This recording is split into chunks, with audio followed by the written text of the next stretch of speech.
Hey, what's up mga clubbers? Nandito pala tayo ngayon sa Montalban, Tagumpay, LTO.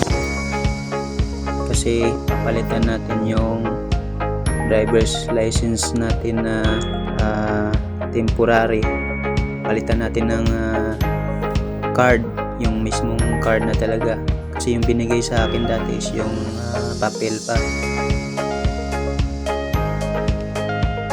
Lovers, ito yung driver's license. DL codes natin ay E1 pa lang. So i-try natin i-apply ng mag-additional tayo ng code kung papayagan tayo kasi wala pa tayong TDC.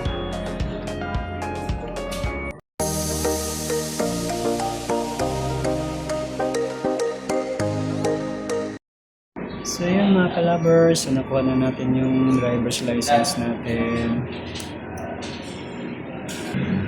Hanggang 3 gulong lang ang pwede nating i-drive. Kasi E1 plus ano lang yung code natin. E tsaka E1.